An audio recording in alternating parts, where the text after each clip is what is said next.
aí para a gente observar, né, a questão dos 7 igrejas, selos, trombetas, taças, né, que se organizam no Apocalipse, como a gente tem visto. E aí nós chegamos nessa parte do 17, 18 e começo do 19, onde vai aparecer aí esses 7 juízos que se definem aí.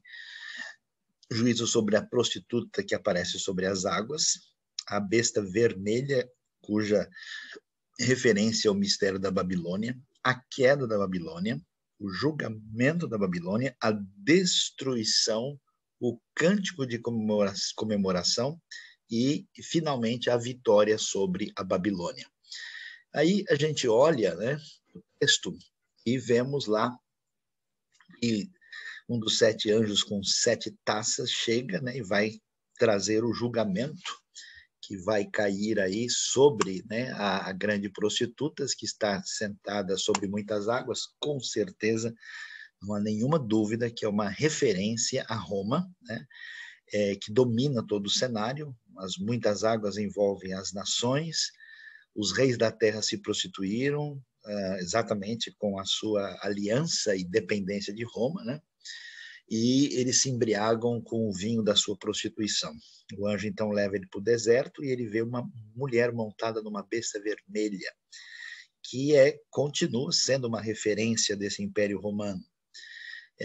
E que ela tinha nomes blasfemos, 7 cabeças e 10 chifres. Mulher vestida de azul e vermelho, às vezes essa cor pode variar na tradução, alguns colocam púrpura aí, e com ouro, pedras preciosas, pérolas segurando um cálice de ouro, né? E toda marcada por elementos repugnantes e prostituição, e na testa tem escrito aquilo que a gente vai observar, o mistério Babilônia, a grande, a mãe das prostitutas e das práticas repugnantes da terra.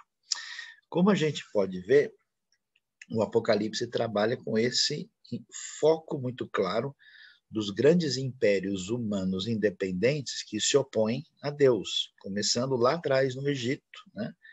Apareceram na Babilônia, que destruiu Judá e Jerusalém, e aqui, simbolicamente, a Babilônia é Roma, é o Império Romano, que vai receber o julgamento divino, e esse Império Romano tem a sua expressão significativa na época do primeiro século, e nós temos, como a gente já mencionou, uma ideia de uma Roma renascida no final dos tempos, né? Essa mulher, né, que é essa prostituta, né, a Babilônia, está embriagada com o sangue dos santos, que são as testemunhas de Jesus, claro, porque o povo está sendo perseguido, né? E o anjo, então, vai explicar a razão da admiração do João, né? E ele, então, explica o que está envolvido nesse mistério que aparece aí, da mulher e da besta, né? Que tem 7 cabeças e 10 chifres. E aquilo que a gente já viu antes, né? Besta que você viu já não está para subir do abismo, caminha para a perdição. Os habitantes da terra, cujos nomes não estão escritos no livro da vida, uma ideia que vem lá do livro de Êxodo, vão ficar admirados quando vir a besta, porque ela era, agora não é, entretanto virá. E aí nós temos esse quadro, né? E a gente vai ver que esse elemento está novamente fazendo referência aos imperadores romanos do primeiro século. E aqui se requer mente sábia, 7 cabeças são 7 colinas. A famosa história da cidade de Roma, que se assenta sobre 7 colinas, né? E a referência aos 7 reis, 5 já caíram, um ainda não existe, o outro, um ainda existe, o outro ainda não surgiu, né? Fazendo referência, já a gente vai ver os imperadores romanos aqui. Mas quando surgir, permanece um pouco do tempo.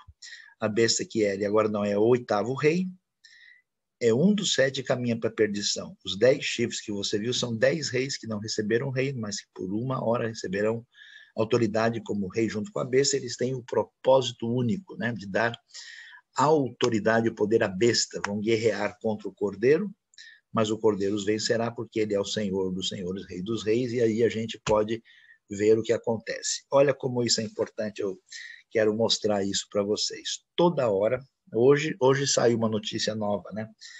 que a China está iniciando o império do anticristo, porque ela diz que vai querer uma nova ordem mundial. Mas o Irã também aprontou essa semana, caiu um foguetinho da Síria em Israel hoje, então você pode escolher onde é que você quer colocar isso.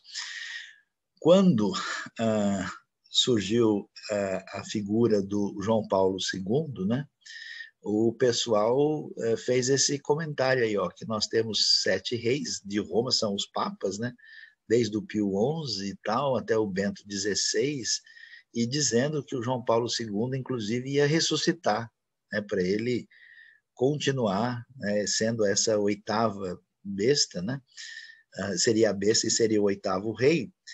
O que eu quero dizer é que toda vez que acontece algum negócio que aparece muito nas notícias, como se elas tivessem muito valor, as pessoas dão um jeito de fazer uma conexão, como fizeram aí, por isso que esse jeito de lidar com o Apocalipse é um problema, né? Então, o texto prossegue e vai falar, né? Aí, as águas são o quê? Povos, multidões, nações e línguas. A besta e os 10 chifres que você viu odiarão a prostituta, quer dizer, vai chegar uma hora que esse reino e domínio romano vai ter fim. Eles vão levar ela à ruína, né? Ela vai ficar sem roupa, vão comer a carne, destruir com fogo, e não tem dúvida, né? Aquilo que aparece aí, verso 18, a mulher que você viu é a grande cidade, não tem o que duvidar, que reina sobre os reis da terra. Nenhuma pessoa lendo o Apocalipse, quando ele surge, tem qualquer dúvida sobre o que quer dizer Babilônia, o que quer dizer a figura da prostituta, ruínas da Roma impressionante, né, do Fórum Romano aí, do lugar que marca ainda a grandiosidade. E aí você tem o quadro, né, dos imperadores romanos, que tem a ver com esse momento, né? Você pode ter aí 10 chifres e 7 cabeças. Por quê?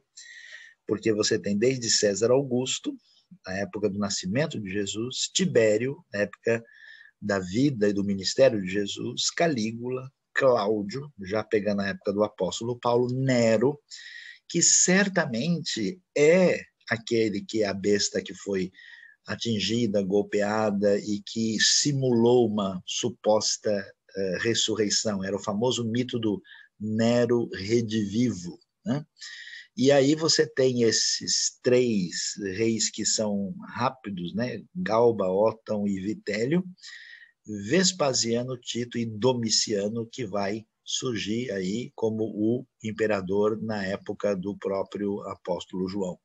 Então, é muito nítido que quem está lendo e conhece a história no primeiro século vai relacionar esses reis, esses chifres e essas cabeças com os imperadores da época. Um quadro mais nítido aí, né, para a gente observar, que a gente até viu na outra aula, mais uma vez, mostrando aí o que parece fazer mais sentido dentro do contexto do Império Romano de domínio mundial, sob cujo poder vai nascer o Messias, o Rei dos Reis, e como aquilo que acontece com Cristo e com a Igreja está nessa relação de domínio romano. Aí nós chegamos no capítulo 18, né?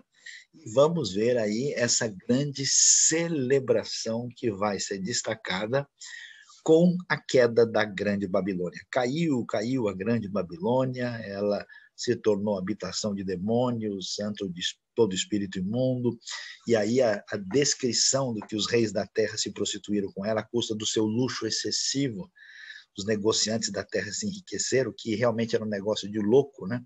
A situação de um império onde tanta gente vivia numa escravidão absurda e uma parte aí da elite dominante romana vivia num luxo absurdo, né? E então a ideia de que o povo de Deus não pode ser cúmplice disso. Então a voz dos céus diz: saiam dela, vocês, povo meu, para não participarem dos seus pecados. Porque os pecados se acumulam até o céu, e Deus se lembrou dos seus crimes, né? Mostrando, muito importante para aqueles que estão vendo tudo que está acontecendo no Império Romano, toda a injustiça, maldade. E a pergunta é, isso vai ficar assim? Não, Deus vai trazer o juízo sobre essa Babilônia, né? Aqui já é uma construção da Babilônia mesmo, antiga, né? Que é o símbolo maior desse império romano ante Deus. E aí, a descrição daquilo que envolvia, né, a glória, o orgulho, a arrogância dessa Babilônia é descrita aí no capítulo 18, né? Ela se achava rainha, eu jamais terei tristeza, não sou viúva, por isso, num só dia, suas pragas alcançarão morte, tristeza, fome, fogo, tudo isso, né? Os reis da terra que se prostituíam com ela, né, vão ver a fumaça do seu incêndio e vão chorar, né? E vão aí, de longe, né, gritar, ai, ai, a grande Babilônia, cidade poderosa, em apenas 1 hora chegou a sua condenação. Essa ideia de que todo império humano independente que tenta ocupar o lugar de Deus, o juízo chegará sobre ele. E aí é interessante, né, esse aspecto muito preciso do texto que mostra a Babilônia no seu formato comercial, né? Quer dizer, com toda a grandiosidade da sua mercadoria. Você sabe que a atividade do Império Romano de comércio era um negócio impressionante, né? A navegação no Mediterrâneo, as estradas, a economia era extremamente assim expressiva, né? E olha o detalhe: ouro, prata, pedras preciosas, pérola, linho fino, púrpura, seda, tecido vermelho, todo tipo de madeira, de cedro, peça de marfim, madeira preciosa, bronze, ferro, mármore, canela, incenso, mirra, perfume, vinhos, azeite de ouro, tudo isso, né? E junto com tudo isso, corpos e almas de seres humanos. Claro, uma referência ao grande mercado escravocrata aí, né, romano, com 60% da população sendo escrava. E então, com essa queda, né, vai ser dito, acabaram-se, né, as frutas que tanto lhe apeteciam, as riquezas, o esplendor, não vai ser mais recuperado, e todo mundo que ganhava em cima dessa injustiça perversa, os negociantes, né, vão ficar de longe, tinham ganhado muito dinheiro com isso, agora com medo, com o tormento, e vão chorar e se lamentar, mostrando, né, que o orgulho, a maldade e a exploração econômica perversa de Roma tem os seus dias contados, né? Esse tipo de cenário de concentração de poder é algo que nós vamos ter o desdobramento disso no contexto do mundo romano renascido. De certa forma, o mundo hoje caminha para uma coisa mais ou menos paralela daquilo que a gente pode observar aí, né? No mundo onde o domínio de mamon, do dinheiro, da riqueza, acima de tudo quanto é valor ético e mais importante. E aí, então, o texto prossegue dizendo, né, que eles gritam aí por causa da cidade que antes tinha vestes especiais, cheia de ouro, de preciosidades, toda essa tamanha riqueza acabou, né? Onde os pilotos passageiros estão vendo aí nos navios a fumaça, né? E vão dizer que outra cidade jamais se igualou a ela, lançarão pó sobre a cabeça e vão lá, a grande cidade, ai, ai. Enquanto isso, esse é um tema muito interessante, a celebração da justiça divina. Celebrem o que se deu com ela, ó céus. Celebrem, ó santos apóstolos e profetas, Deus a julgou, retribuindo-lhe o que ela fez a vocês.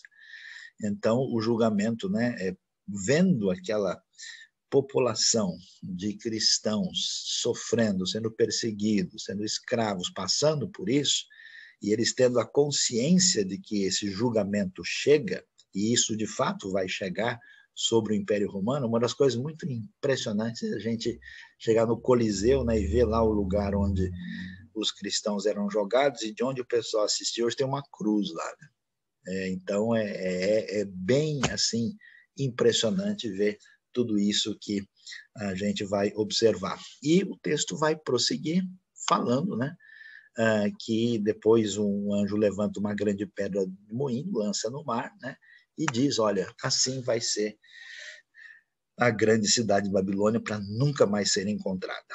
E aí acabam as músicas, as festas, a alegria, não vai mais se achar ninguém que contribuía com isso pelo seu trabalho, não vai ter mais nenhum tipo de ruído do moinho, nem luz, nem nada, tudo isso vai acabar, né?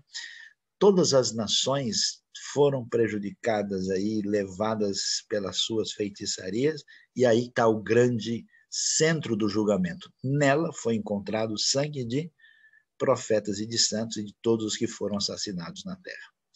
Então, isso deixa claro o juízo divino, uma realidade que marca o caráter de juiz da parte de Deus e como isso cai sobre a Babilônia, que tem a ver com Roma e tem a ver com o desfecho final da história também.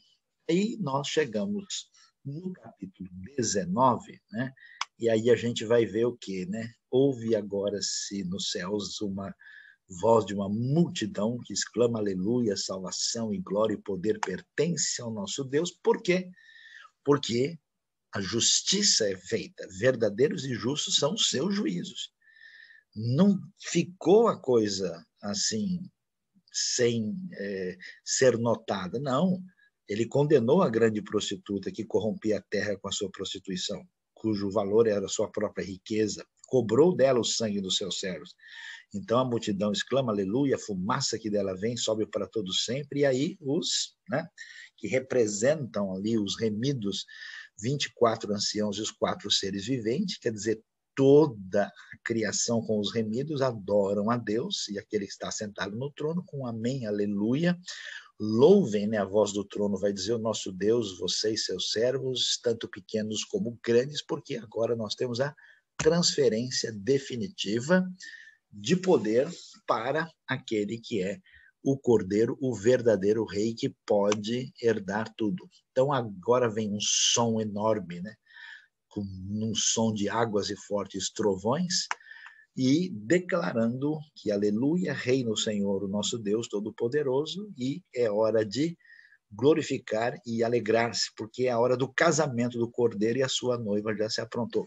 É interessante aqui, porque você tem, né, lá a figura da prostituta da besta, né, e aqui você tem a noiva, né, no paralelo de oposição, porque chega a hora do casamento do Cordeiro, o desfecho da redenção do povo de Deus, da igreja.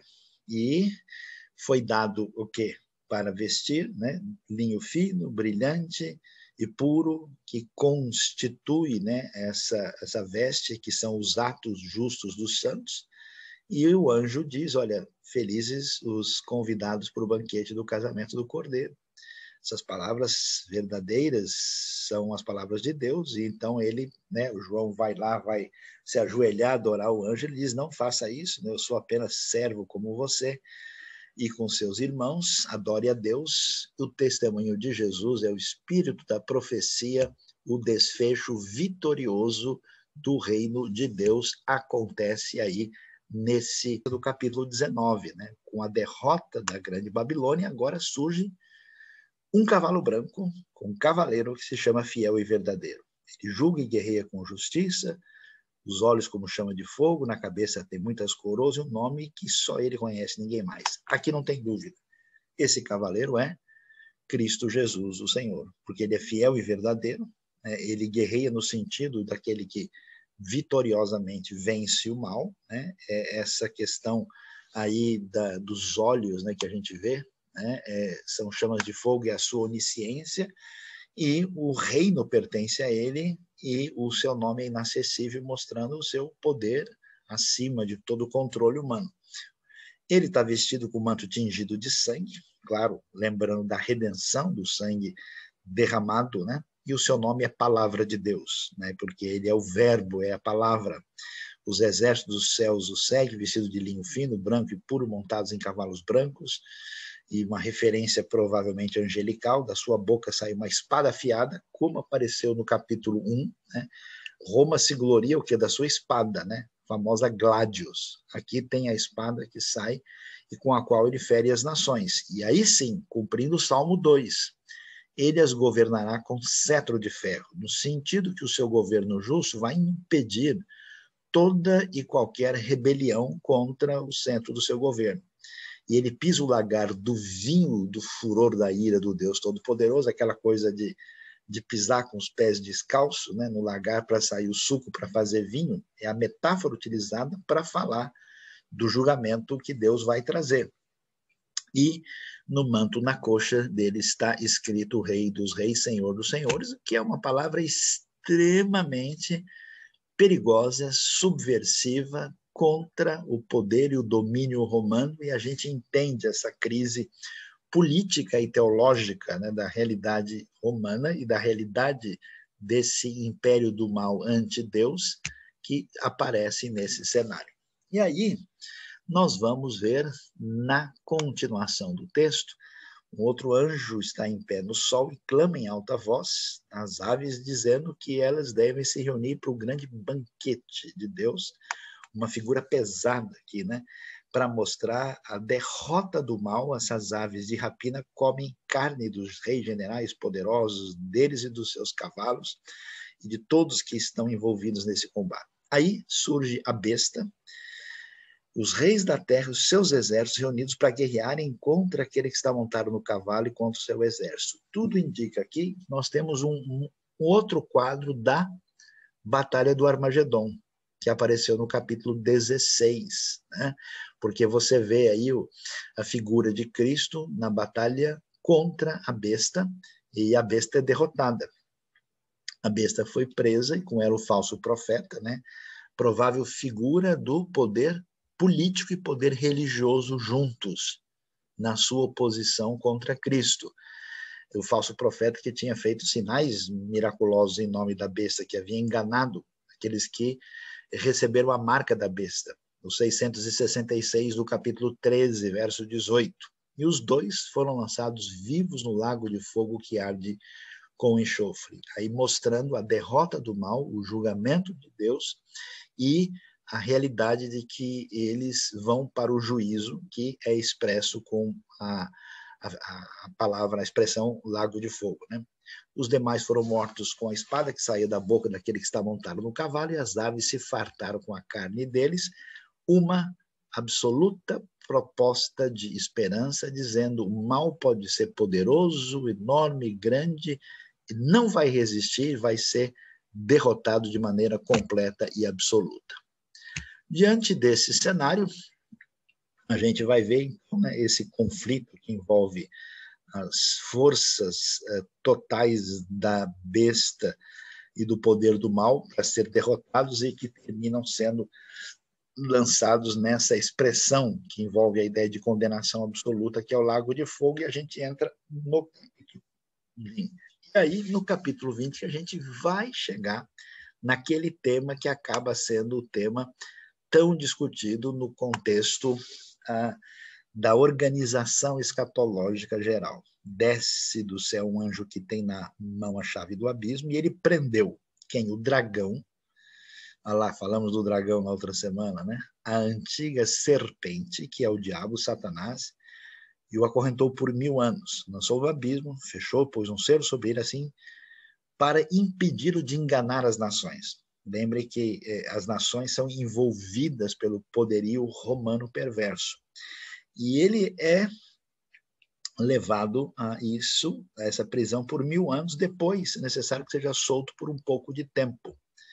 E o texto diz. E aí você tem, né, a figura dessa prisão satânica, e vai ser detalhada no que acontece nesse cenário, e que gera a discussão entre os famosos pré-milenistas e amilenistas. João vai ver o trono, né, em que se assentaram aqueles que tinham tido agora autoridade para julgar, e viu as almas dos que foram decapitados por causa do testemunho de Jesus, da palavra de Deus. Lembre disso que a gente viu no capítulo 5, porque isso são as pessoas que passaram por tribulação e morreram, e que sofreram, né, por causa do evangelho, e eles se negaram a adorar a besta, nem a sua imagem, não receberam a marca da testa nas suas mãos, eles não se entregaram a esse poder do mal. Eles ressuscitaram e reinaram com Cristo durante 1000 anos. E aí é que vem aquela discussão de muitos que dizem, não, olha, como está falando dos que sofreram naquele tempo, como está falando de que a besta, de que o Satanás é preso por 1000 anos, uma parte da igreja, então, da teologia, entende que esses 1000 anos são 1000 anos simbólicos e que estão acontecendo agora, porque os que morreram estão na presença de Deus reinando desde lá, e que, portanto, essa posição é chamada de amilenismo. Eles entendem que eles ressuscitaram e reinaram com Cristo porque eles ressuscitaram espiritualmente, estão reinando com Cristo agora. O restante dos mortos não voltou a viver até se completarem os 1000 anos, né? Dizendo então que esses são os que não passaram por uma ressurreição espiritual, e que 1000 anos é um número simbólico que envolve o tempo da ação divina na Terra. E essa é a primeira ressurreição, os amilenistas dizem, e o texto diz, felizes e santos que participam dela. A segunda morte não tem poder sobre eles, serão sacerdotes de Deus e Cristo e reinarão para sempre, né? Esse fato do sacerdócio é destacado, né, com aquela visão que vem desde Êxodo capítulo 19, né? Mas essa posição amilenista não é uma posição predominante nem na igreja antiga, e, de certa forma, no nosso contexto hoje também ela é minoritária, mas ela ganhou muita força a partir do 4º século, especialmente em função de duas coisas. A igreja cristã no ambiente europeu se tornou predominante no mundo romano, né? Ela passou a dominar a política e o governo, e as pessoas entenderam, está vendo? Olha, agora chegou o momento da vitória, Satanás está amarrado, as nações deixaram de ser enganadas. E essa interpretação foi muito favorecida pelo famoso Agostinho. Então, o que o amilenista entende? Que a era da igreja são os 1000 anos e que Apocalipse 20 está acontecendo agora, nesse momento. E alguns entendem que essa ressurreição ela é espiritual, outros entendem que, terminando a era da igreja, você vai ter a ressurreição dos crentes e dos crentes, o julgamento, tudo acontece de uma vez, e depois acontece a entrada do estado eterno. A maioria dos pastores da Igreja Presbiteriana do Brasil pensa desse jeito. Não quer dizer que todos pensem assim, mas é uma posição dominante nesse cenário. Por outro lado, né, a outra perspectiva, né, do assunto vai ter uma visão diferente, e vai ser a chamada visão pré-milenista, que a igreja está vivendo aqui. Vai chegar o momento em que tem uma tribulação acentuada, ainda que tenha tido uma tribulação forte na época do 1º século, isso não quer dizer que não vai haver uma tribulação única no final. Nesse ambiente acontece o arrebatamento da igreja, quer seja no começo, no meio, no fim da tribulação, aí a segunda vinda acontece, e o milênio não é uma realidade espiritual, é uma realidade do governo de Cristo na Terra, trazendo a ordem da realidade do mundo e da criação sob o domínio de Deus, cumprindo aquilo que ficou faltando, de que Deus colocou desde o início para Adão. E, portanto, o milênio é o governo de Cristo na Terra sobre as nações, antes do desfecho final da história na eternidade. Então, são as duas posições principais que e tem aí, né? E o pré-milenismo tem as suas divisões, né? Então, para a gente dar uma olhada, né? Vocês vão ver que, nesse caso, como é que os pré-milenistas enxergam a situação. Eles leem a coisa assim. A primeira ressurreição acontece quando vai entrar o milênio. E aí uma série de textos são associados com Apocalipse 20, dizendo que a primeira fase da segunda vinda de Cristo envolve esse período que vai haver a tribulação, o arrebatamento, e inaugura-se o milênio de Cristo na Terra. Por isso que vai dizer que bem-aventurado é aquele que participa da primeira ressurreição. A segunda ressurreição acontece depois do milênio, quando Satanás é solto para digamos assim, a batalha final, né? O último round da luta, né?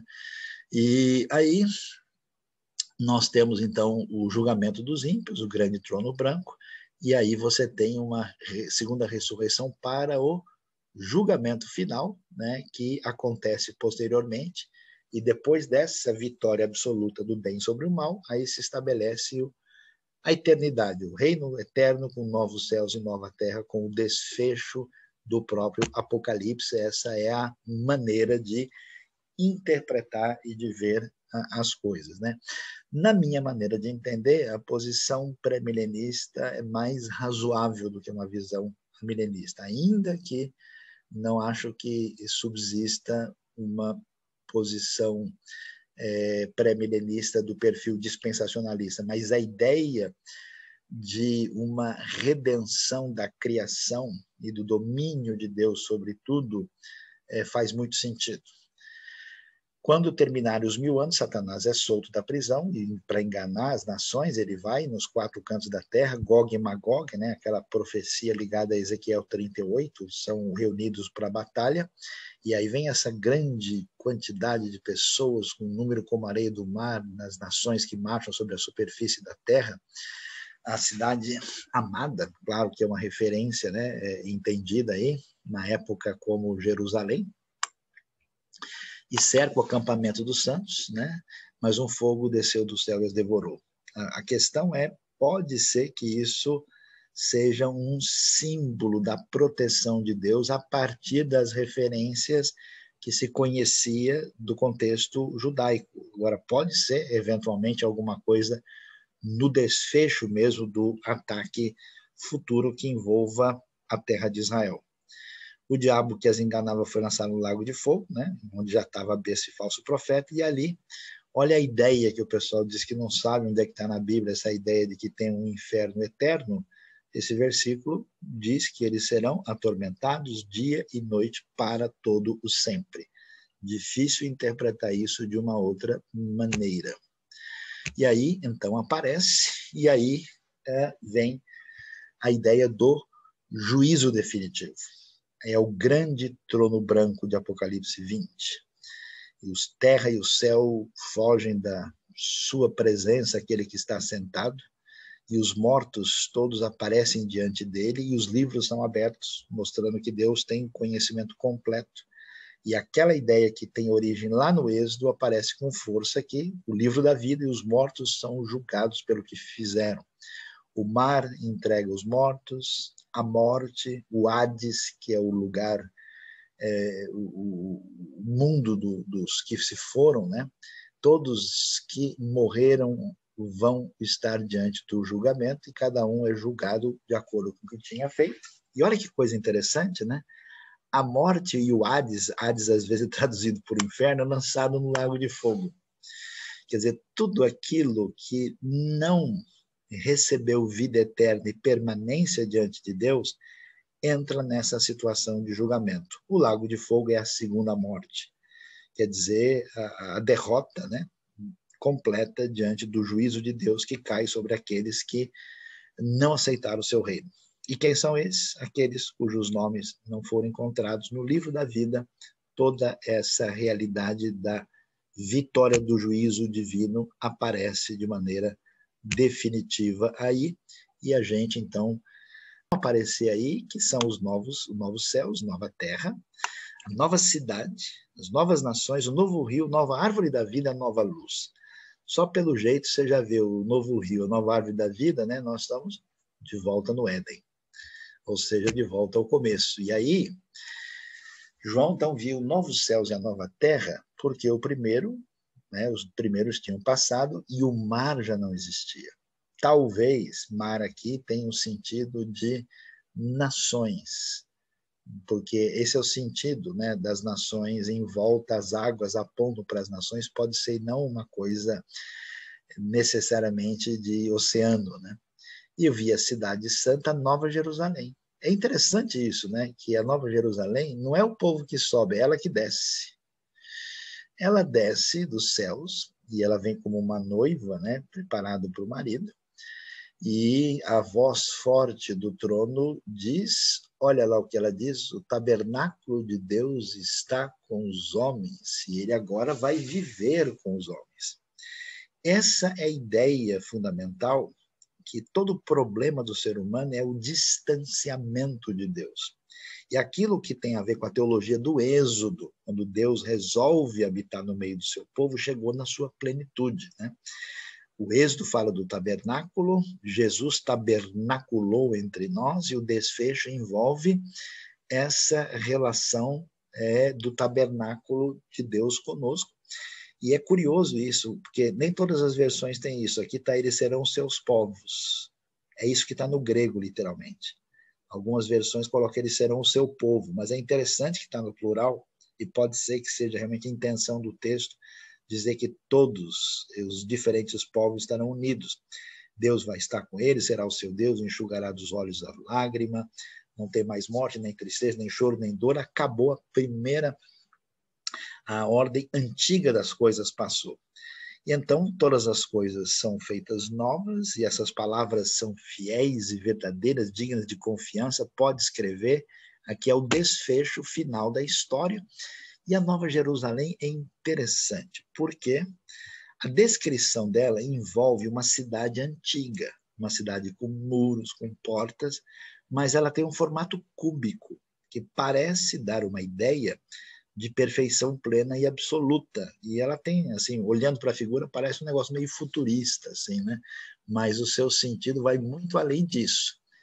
Então, o domínio da história ressaltado, né, quando se diz da parte do Senhor que ele é o alfa, o ômega, o princípio e o fim, e que quem quiser a água da vida, isso está aberto, quem quiser pode beber gratuitamente. Aquele que vencer, né, vai ser e ter ele como seu Deus, ele será meu filho. E aí todos aqueles que falharam, que são aí os covardes, no sentido de não terem coragem de assumir o evangelho, os incrédulos, os depravados assassinos que cometem imoralidade sexual, os que praticam feitiçaria, idólatras, os mentirosos. Geralmente mentira está ligado com mentira religiosa. O lugar deles é o lago de fogo que arde com enxofre. É claro que a ideia de lago de fogo é uma ideia metafórica, porque a descrição do inferno na Bíblia apresenta 3 elementos que são curiosos. Um é que é um lugar de escuridão e, ao mesmo tempo, um lago de fogo, né? Fogo com escuridão são coisas assim um pouquinho distintas, né? E esse lago de fogo que tem enxofre, que arde como enxofre, também é o lugar onde o bicho não morre, né? Então, você botar o bicho dentro do fogo e um fogo que deixa tudo escuro, então você vai ver que, de fato, é uma descrição metafórica de uma realidade que nós não temos condição de detalhar mais, né? E, mais uma vez, a referência aí à segunda morte.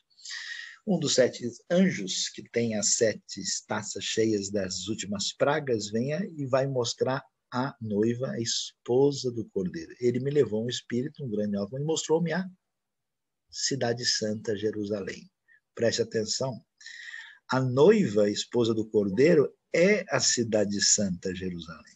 Portanto, a Nova Jerusalém é um símbolo da igreja, do povo de Deus redimido, e a razão principal porque ela é um cubo e tem a altura que tem, que ela representa o fim da separação entre Deus e o homem.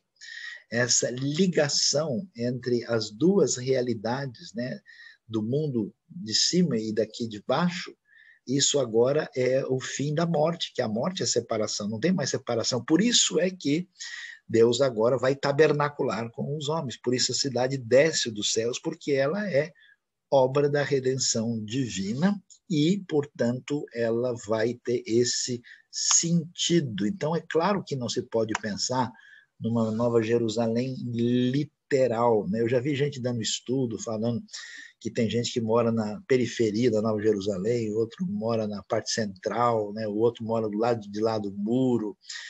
Umas coisas assim curiosas, difícil de resistir a uma análise mais nítida do texto, né? Ela desce da parte de Deus, resplandece com a glória de Deus, o brilho é como joia preciosa, como jaspe, clara como cristal, né?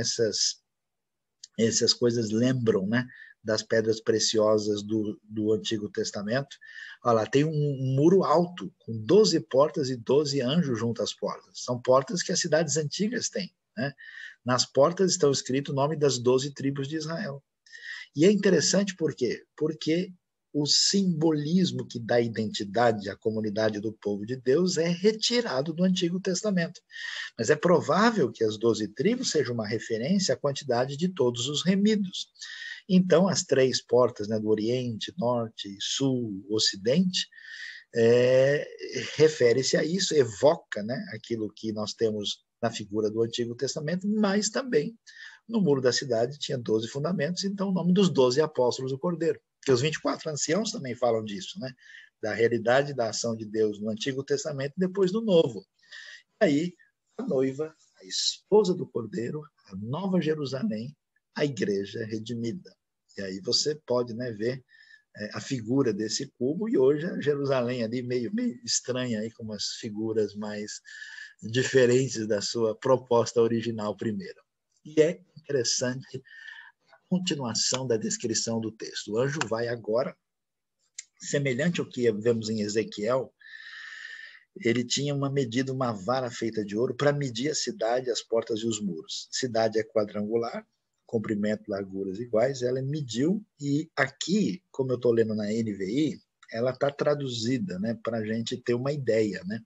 Mas no texto original, diz que tem 12 mil estádios por 12 mil estádios por 12 mil estádios. E 12 mil não é sem razão, porque você tem 3 vezes 4, que é 12, e vezes 10 elevado à terceira, né? Então é uma plenitude da totalidade da redenção completa. Mas para a gente ter uma ideia visual, ela tinha 2.200 quilômetros de comprimento, como daqui a Salvador, mais ou menos, né?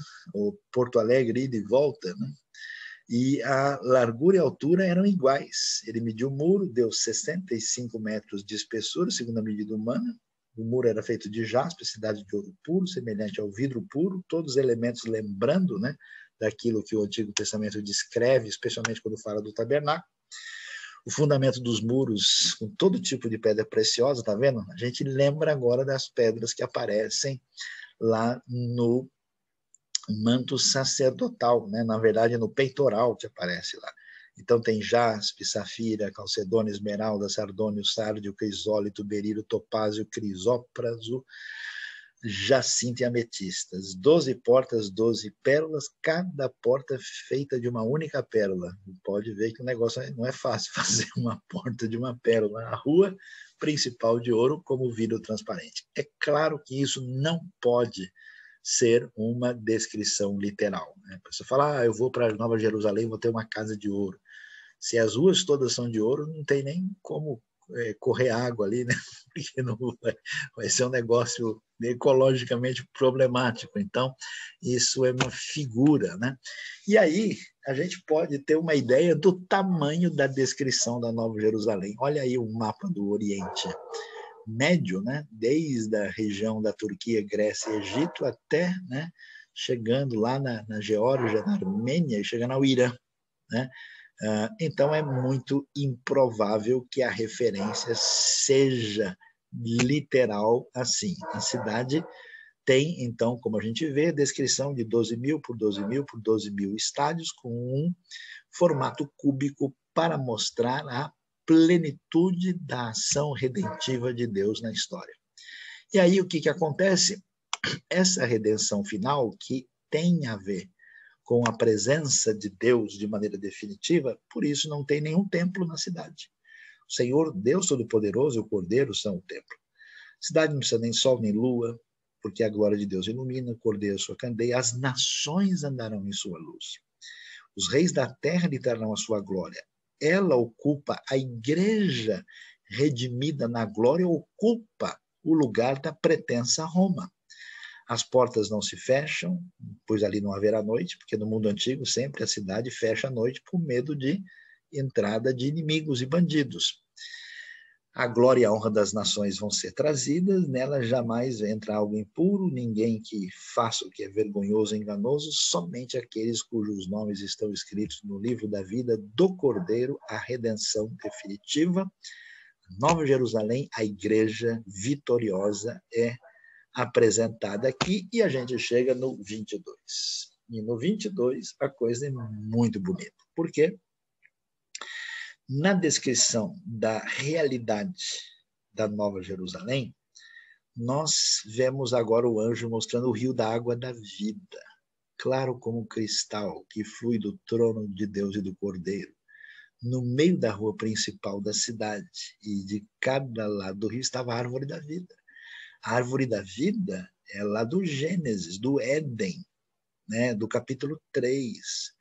Qual é o sentido da árvore da vida? Por que que Deus coloca o querubim com a espada flamejante, impedindo que o ser humano, que Adão e Eva, comam da árvore da vida? Por quê? Porque não é possível buscar imortalidade por um caminho independente de Deus. Então, como eles tentam ser igual a Deus indevidamente, essa possibilidade é retirada. Agora ela é retomada aqui sob o domínio e a redenção divina. Essa árvore envolve plenitude, né, completa, por isso essa ideia de frutificar 12 vezes por ano. As folhas da árvore curam as nações, não tem mais maldição. O trono de Deus do Cordeiro está na cidade, os seus servos o servirão, eles verão a sua face, é a coisa mais gloriosa. E aquela coisa, né, que tinha a marca das pessoas, dos escravos nas testas, né? E o nome do Senhor agora vai estar nas suas testas. Não tem mais noite, nem candeia, nem precisa de sol. O Senhor iluminará, eles reinarão para todo sempre. A ideia é que o estado original e a busca dessa imortalidade plena é alcançada na redenção através da obra de Cristo do Cordeiro. E o anjo garante, olha, não tem dúvida, tudo isso é digno de confiança e é verdade. O Senhor, o Deus dos espíritos, dos profetas, que revelou isso através do século, enviou o seu anjo para mostrar as coisas que em breve hão de acontecer dentro, claro, do contexto divino.